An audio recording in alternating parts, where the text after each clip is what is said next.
Welcome to Pravdan Tutorials.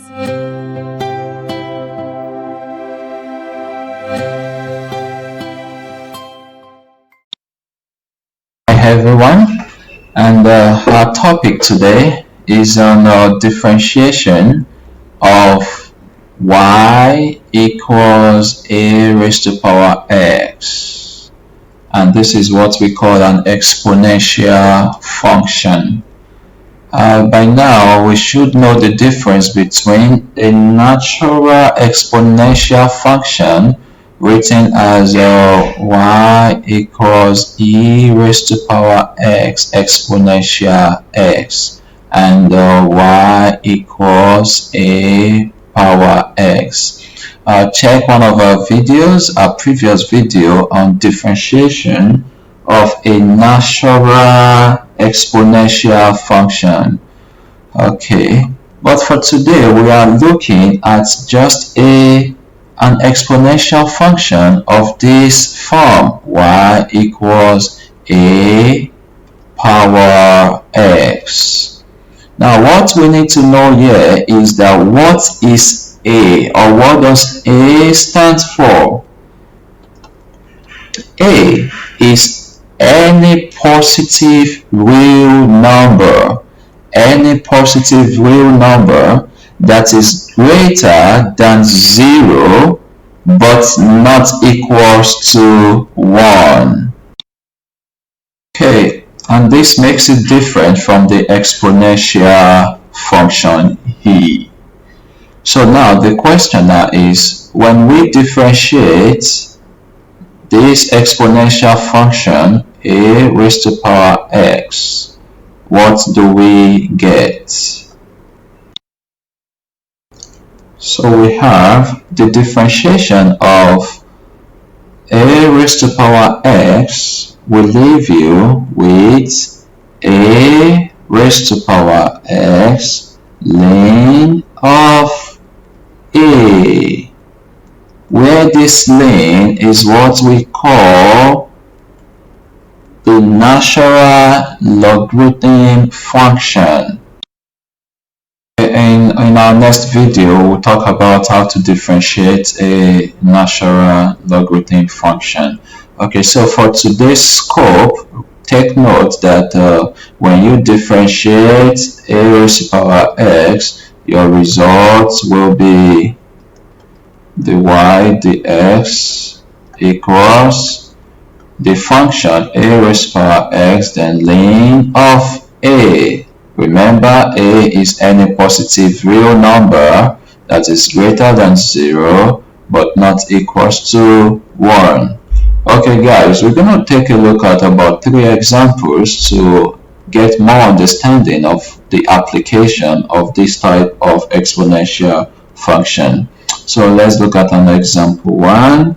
If we have 5, y equals, let's say, 5 raised to power x. Okay, so the first thing is, does it fulfill what we said about a? If you look at a raised to power x, yes, it does, because you can see that 5 is greater than 0, and definitely 5 is not the same thing as 1, is not equals to 1. So directly, your dy dx is going to be, remember the function, which is 5 raised to power x, then natural logarithm, that is ln of a, where our a is 5. Yes, so ln of 5. This is the answer. Okay, let's look at another example. Example 2. If we have something like this, let me give a more complex example. Let's say we have something like y equals 3 roots of x. Okay, let's look at this very good example. First, you can see that your a, which is 3, is greater than 0 and is not equals to 1. That is very good. The next thing is, look at the power. The power in this case is not just x, but root of x. So what do you do to that? we are going to apply chain rule. So we'll make a representation by saying let u, for example, be equals to root of x. And you know that the root of x simply means s raised to power 1 over 2. Take note, we have to differentiate by finding du dx, differentiating u with respect to x. When you differentiate s raised to power 1 over 2, following the general principle, the power here, which is 1 over 2, I drop the power, I rewrite the whole function, subtracting 1 from it. And this will leave me with 1 over 2, x raised to power half minus 1 will give you minus half. Okay, that is for u. Then what do we have left as y? Y will be equals to 3 raised to power root of x has been replaced by u, so I have u. So u is now like x. When you have something like is synonymous to a raised to power x now, a single identity variable, a single identity variable. Okay, root x is not a single identity variable. The power is 1 over 2. The power is 1, the power is 1.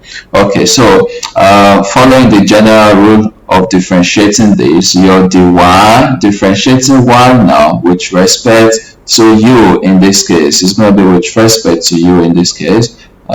So the u will leave us with, remember, what do we have is going to be 3 raised to power u, then ln of 3, based on our first example. So next, what we are going to do, remember chain rule, you can check that in one of our previous videos on chain rule, which we call function of a function. You now have to multiply your dy du with your du dx. And this will leave you with dy dx.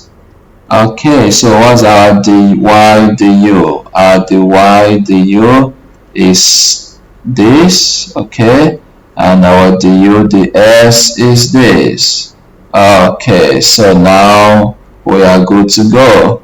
This is going to give us 3 raised to power u ln of 3 multiplying 1 over 2 x raised to power minus 1 over 2.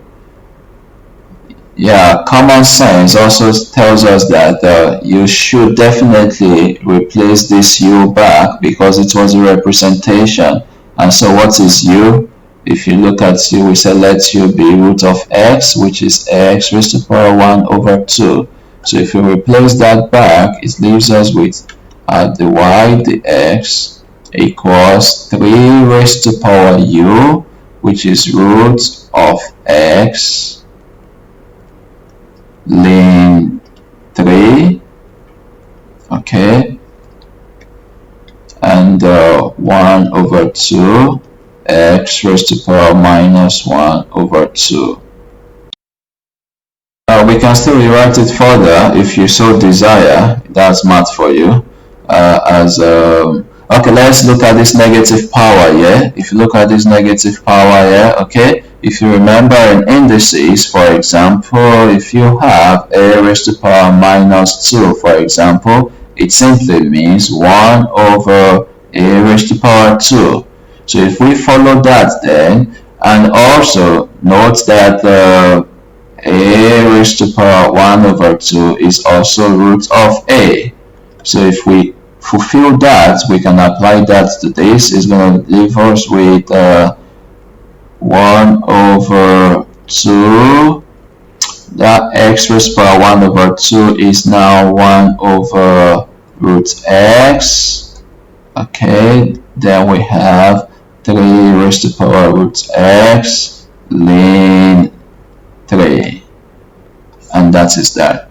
Okay, let's quickly look at one more example, question number 3. So now I'm going to combine two cases of the natural exponential function.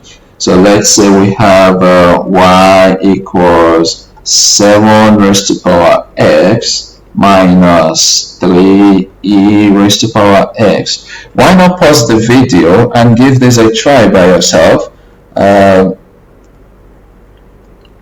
So finally, what should you get? Divide the x. If you look at this first one, you can see that 7 raised to power s is just like a raised to power x, which is our scope for today, what we are learning today. And if you look at e raised to power s, this was in our previous video where we talk about a natural exponential function and an ordinary exponential function. Okay, so these are two types. Remember, when you differentiate a natural exponential function, your dy dx will still be e raised to power x. Okay,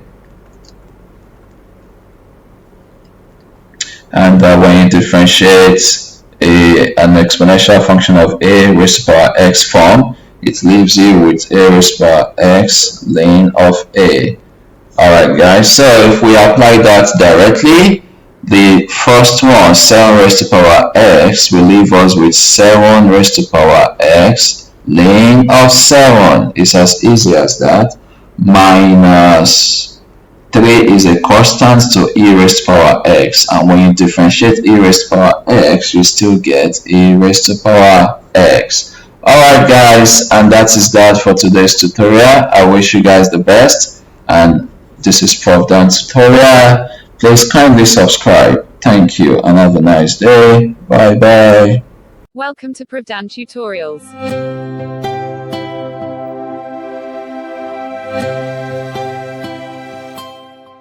Please kindly subscribe. Thank you.